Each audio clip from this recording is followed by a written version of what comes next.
Before 2020, plenty of brands looked at sober, curious behavior and saw a simple consumer adjustment. Fewer drinks ordered, more zero-proof products on shelves, a bit of wellness language, job done. But that reading missed the deeper shift both before and after the pandemic. The visible signal was moderation. The deeper shift was social. People were not merely subtracting alcohol, they were renegotiating what a night out is for, what adulthood looks like, and what sort of person one becomes in public when the old script of drinking loosens. And that distinction matters because the category mistake is so common. If you read sober culture as a beverage trend, you build better cans. If you read it as a cultural reworking of ritual, belonging, and identity, you ask different questions. What replaces the toast, the round, the sanctioned loss of inhibition? Where does intimacy go when intoxication is no longer the default social technology? That is the real tension of this episode. Surface trend spotting loves motion. Cultural reading asks what kind of world is making that motion sensible in the first place. One is counting drinks, the other is reading the room. The difference is subtle only if you stay at the surface. Causal layered analysis begins where the tidy trend report usually stops. It asks us to move from the litany of visible events into the systems that sustain them, then deeper still into the worldview that makes those systems feel normal, and finally into the myth or metaphor doing the heaviest cultural work. So with sober, curious culture, the litany is obvious. Gen Z sobriety narratives, more alcohol-free menus, a shift in the language of wellness. The systemic layer brings in public health discourse, platform visibility, nightlife economics, and post-pandemic habits. The worldview layer asks why clarity, control, and self-management have become moral goods. Then the deepest layer asks which cultural myth is changing. Is adulthood still a story of release, or has it become a story of optimization and self-protection? People often reach for the iceberg metaphor here, surface above, truth below. Useful up to a point. But I've always found it slightly too smug. Icebergs suggest a stable object waiting to be discovered by a stable observer. Culture is not so polite. What is hidden from an institution may be blindingly obvious to a subculture. What looks submerged from headquarters may already be everyday life somewhere else. So yes, depth matters. But hidden depth is not the same thing as structural force. CLA helps diagnose why a pattern makes sense. It does not on its own tell you how far that pattern has traveled, who is carrying it, or whether it is gathering momentum or merely producing a lot of stylish noise. Culture mapping answers a different set of questions. Instead of asking what lies beneath, it asks where a signal sits in the field and how it is moving through that field over time. Is a code residual, dominant, emergent, or disruptive? Is it circulating in subculture, hardening into mainstream common sense, or fading into residue? That is terribly useful with sober, curious culture because the meaning is not static. In one milieu, declining alcohol use looks disruptive, a refusal of inherited ritual. In another, zero-proof choice is already dominant, folded into workplace norms, wellness discourse, and polished hospitality. The point, then, is not classification for its own sake, it is motion.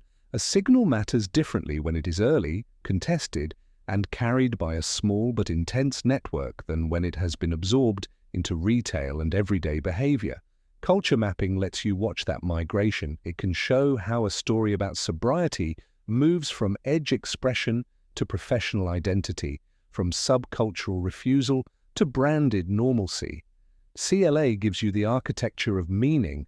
Culture mapping gives you the geography and velocity. One tells you why the story coheres, the other tells you where the story is winning. Put the two together and Foresight gets sharper. CLA asks what lies beneath a signal. Culture mapping asks where it sits and how it moves. That means a signal can be deeply meaningful but still marginal. Bathhouses, for instance, may express a profound need for offline ritual, social infrastructure, and bodily recovery. Fine.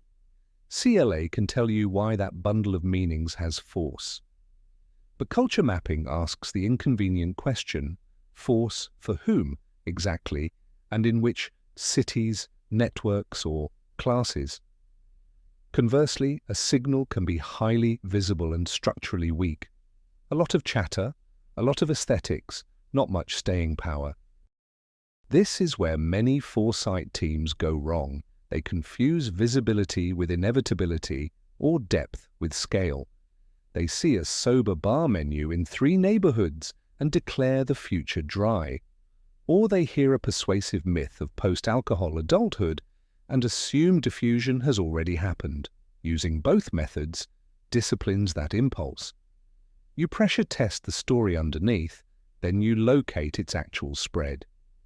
You ask whether the worldview is shifting, yes, but also whether the carriers of that shift are residual, dominant, emergent, or disruptive. Frankly, it saves everyone from a great deal of expensive overclaiming. Take bathhouses, office norms, and AI surveillance. Bathhouses can look like an emergent wellness trend if you only glance at the surface, but the combined lens reveals something more interesting. In some contexts, they are not about indulgence at all.